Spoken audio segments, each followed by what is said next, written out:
क्या आपके दोस्तों ने आपको कभी छेड़ा है जब भी आपने कहा हो कि मेरी अक्ल दाढ़ आ रही है, शायद काफ़ी तकलीफ़ हो रही है?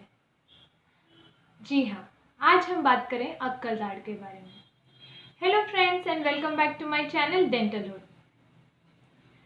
तो क्या होती है ये अक्ल दाढ़? तो अक्ल दाढ़, जिसे आमतौर पर विजडम टूथ कहा जाता है, ये होती है तीसरे नंबर की दाढ़।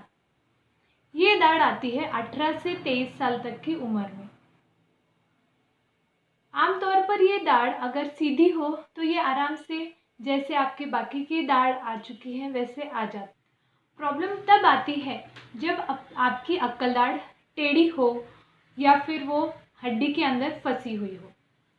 आमतौर पर जब आपकी अक्ल दाढ़ आ रही होती है तो वहाँ का मसूड़ा थोड़ा सा सूज जाता है, वहाँ पॉकेट जैसा बन जाता है।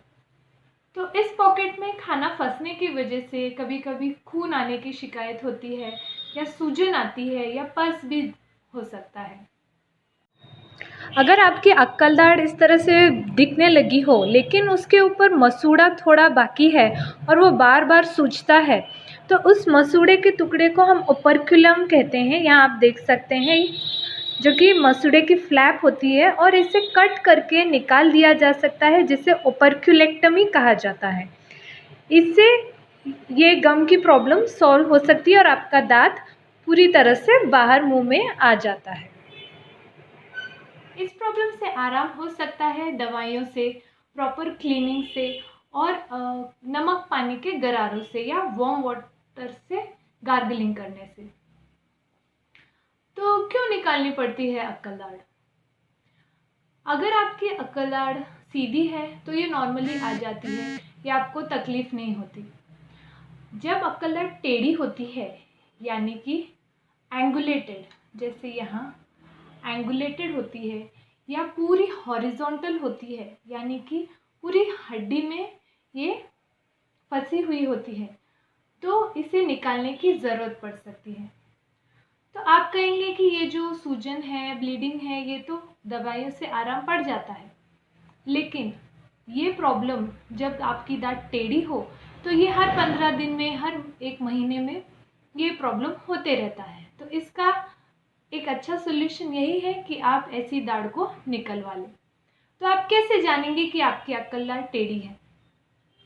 जब आपको मसूड़ों में प्रॉब्लम आने लगे, या आपको लगे कि आपकी अक्ल दाढ़ आ रही है, तो अब आप आपके डेंटिस्ट को दिखाएंगे। तो आपका डेंटिस्ट एक्सरे लेगा। इस एक्सरे से आपको और आपके डेंटिस्ट को आपकी अक्ल दाढ़ की पोजीशन के बारे में पता चलेगा। अगर आपकी अक्ल दाढ़ सीधी है तो ये आगे चलकर कुछ महीनों में आ जाएगी बाहर, लेकिन ये टेढ़ी है, या फिर आपकी जो दूसरे नंबर की दाढ़ है, इसके पीछे जगह कम है अक्ल दाढ़ के लिए, तो अक्ल दाढ़ बाहर आने में तकलीफ होती है। तो और दूसरी वजह अक्ल दाढ़ निकलवाने की ये है कि जब अक्ल दाढ़ टेढ़ी होती है तो ये सामने वाले दांत पर प्रेशर डालती है। इसकी वजह से आपकी सामने वाली दाढ़ सड़ सकती है, इसमें दर्द हो सकता है, आपको सूजन आ सकती है।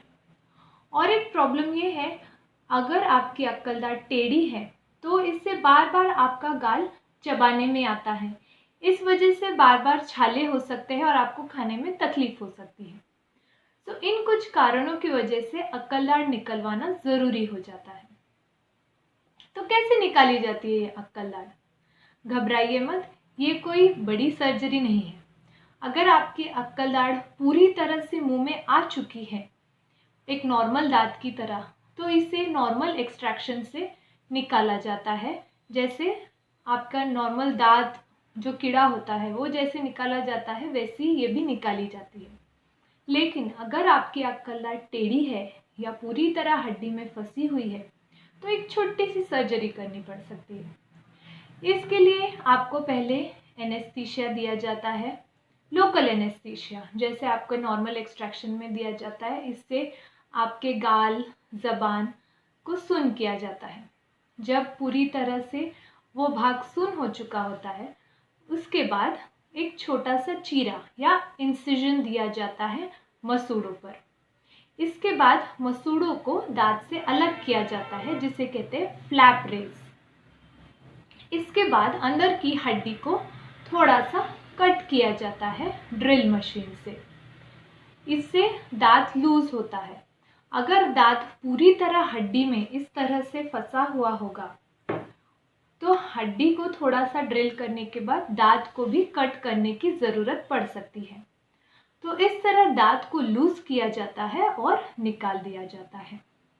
और अक्कल दाढ़ निकालने के बाद टाँके देना भी उतना ही ज़रूरी हो जाता है, ताकि ज़ख्म अच्छे से भर सके और जल्दी भर सके।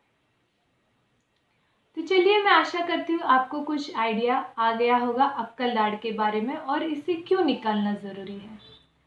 अगले वीडियो में हम जानेंगे अक्कल दाढ़ निकालने के बाद आपको क्या क्या प्रिकॉशंस लेने चाहिए या आपके साथ क्या हो सकता है और क्या सावधानियां बरतनी चाहिए। तो देखते रहिए मेरे वीडियोस और लाइक कीजिए, सब्सक्राइब कीजिए।